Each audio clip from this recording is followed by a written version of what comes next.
पूरे विधानसभा में आप गाल बजा के घूमते हैं कि हम विकास पूरे से हमसे ज़्यादा अति काम करने वाला कोई नहीं है। तो अगर आपसे सबसे ज़्यादा काम करने वाले थे, कारगर थे, होशियार थे, तो फिर एक रोड के 3-3 बार शिलान्यास कैसे किए? इस सवाल का भी तो आपको जवाब देना चाहिए। आप हमारे भेटौरा पंचायत में गांव ऐसा है जिसमें आगे से भी शिलान्यास कर रहे हैं, पीछे से भी शिलान्यास कर रहे हैं, बीच में एक नाला है तो वहाँ पर भी जाके नारियल फोड़ रहे हैं। तो कहीं न कहीं लोग सब जानते हैं, जनता सब जानती है, समझती है। जहाँ पर आपका प्रयास करना चाहिए था वहाँ पर आपने प्रयास नहीं किया।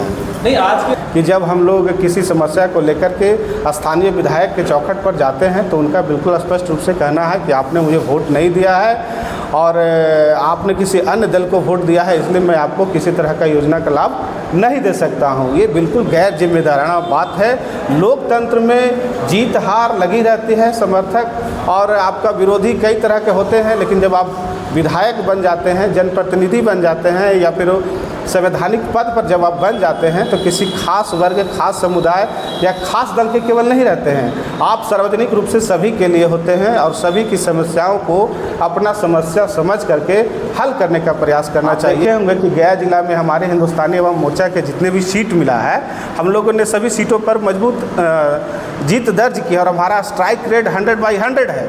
और अगर बोधगया विधानसभा सीट एनडीए के झोली में, एनडीए के साथ में अगर हम पार्टी के झोली में आती है तो कहीं न कहीं जीत सुनिश्चित है। इसके अलावा अगर एनडीए में जिन दलों को भी अगर ये सीट पार्टी के दल के अन्य दलों को भी मिलती है तो हमारे हिंदुस्तानी अवाम मोर्चा के जितने भी साथी हैं, सिपाही हैं, पूरी ताकत के साथ, पूरी तन्मयता के साथ उनको साथ देने का काम करेगी। दिनांक 22 जून को हिंदुस्तानी अवाम मोर्चा पार्टी के द्वारा बोधगया विधानसभा स्तरीय परिवर्तन जनसभा का कार्यक्रम सुनिश्चित फतेहपुर के राम सहाय उच्च विद्यालय में है। इसमें हमारे केंद्रीय मंत्री आदरणीय श्री जीतन राम मांझी जो हम पार्टी के संरक्षक भी हैं, साथ ही साथ बिहार सरकार के कैबिनेट मंत्री आदरणीय बड़े भाई डॉक्टर संतोष कुमार मांझी जो हम पार्टी के राष्ट्रीय अध्यक्ष भी हैं, और साथ ही साथ बिहार प्रदेश के अध्यक्ष डॉक्टर अनिल कुमार के साथ साथ जितने भी हम पार्टी के माननीय विधायकगण हैं वो सभी लोग इस कार्यक्रम में सम्मिलित होंगे। और कार्यक्रम का मुख्य करने का उद्देश्य यही था कि विगत जब भी हम लोग क्षेत्र में जा रहे थे तो लगातार बोधगया विधानसभा से संबंधित कई समस्याओं का जिक्र हो रहा था।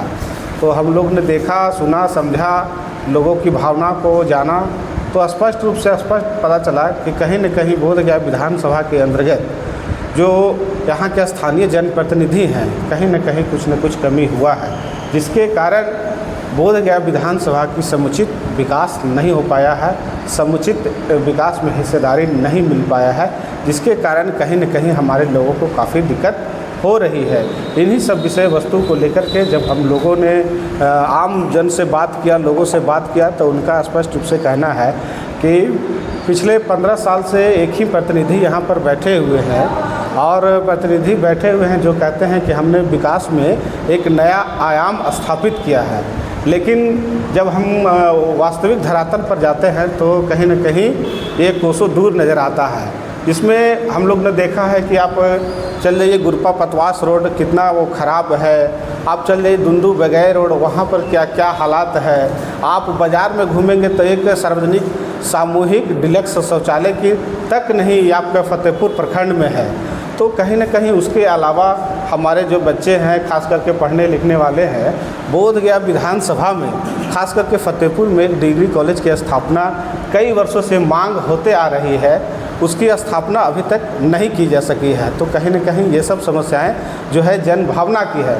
साथ ही साथ आप देखे होंगे कि बोधगया विधानसभा के जितने भी हैं, खास करके जो रेलवे लाइन है, रेलवे लाइन कहीं न कहीं बोधगया विधानसभा को 2 पार्ट में विभाजित करती है और जिसके वजह से आमजन काफ़ी प्रभावित होते हैं।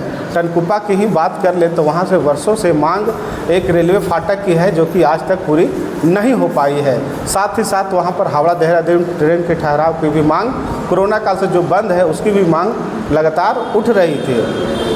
और गुरपा में आपका कह सकते हैं जम्मू तवी सियालदह एक्सप्रेस की ट्रेन का ठहराव, बंधुआ में रेलवे गुमटी की स्थापना, साथ ही साथ आपका फतेहपुर में रेलवे गुमटी की स्थापना, तो कहीं ना कहीं ये सब जनमानस से जनहित से जुड़े हुए समस्या हैं। तो मेरा सिर्फ इतना ही कहना था कि जो स्थानीय विधायक होते हैं या फिर प्रतिनिधि होते हैं, जनप्रतिनिधि होते हैं, वो केंद्र सरकार से, राज्य सरकार से समन्वय स्थापित करके अधिक से अधिक विकास से संबंधित योजनाओं को धरातल पर उतार कर अपने जो विधानसभा है उसको लाभ पहुंचाने का काम करते हैं, उनकी समस्याओं को हल करने का प्रयास करते हैं। तो ये सब समस्याओं पर कहीं न कहीं अनदेखी हुई है।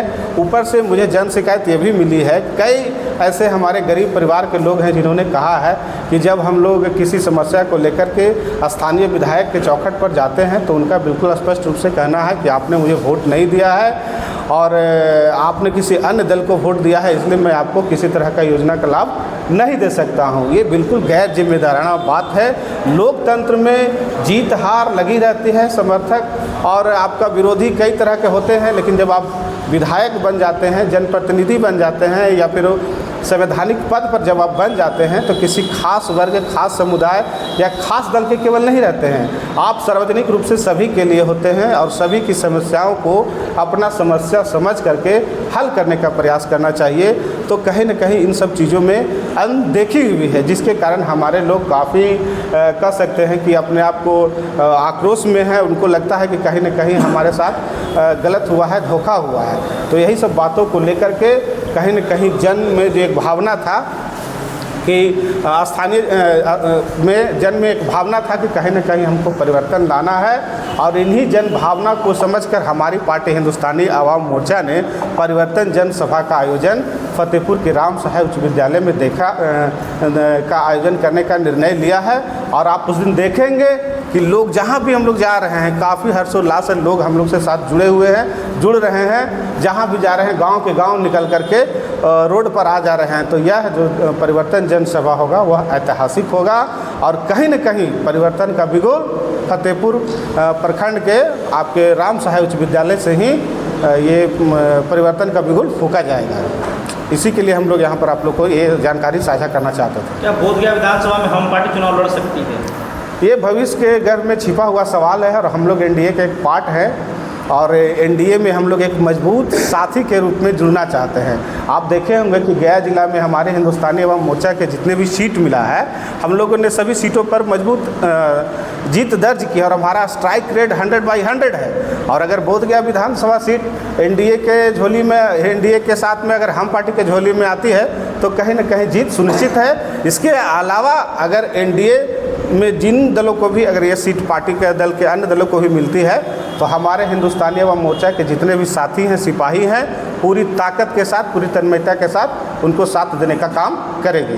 आपने अभी कहा कि फतेहपुर में डिग्री कॉलेज, आपने अभी कहा कि बंधुआ में फ्लाईओवर का निर्माण होना चाहिए, आपने अभी कहा कि कनकुप्पा में फ्लाई ब्रिज नहीं है, मतलब ओवर ब्रिज नहीं है। तो ये आपकी पार्टी का केंद्र में भी सरकार है, राज्य में भी सरकार है, करीब आपके जो सांसद हैं महोदय हैं वो केंद्र में ताकतवर मंत्री भी हैं। जी जी बिल्कुल, हाँ, फिर भी क्यों नहीं हुआ? जी, ये सवाल बिल्कुल आपका जायज़ है। आप देखे होंगे कि हमारे जो पार्टी के हैं राष्ट्रीय अध्यक्ष आदरणीय श्री जीतन राम मांझी, जिनका यहाँ पर सांसद चुने हुए मात्र 6 माह से 8 महीना हो रहा है मुश्किल से।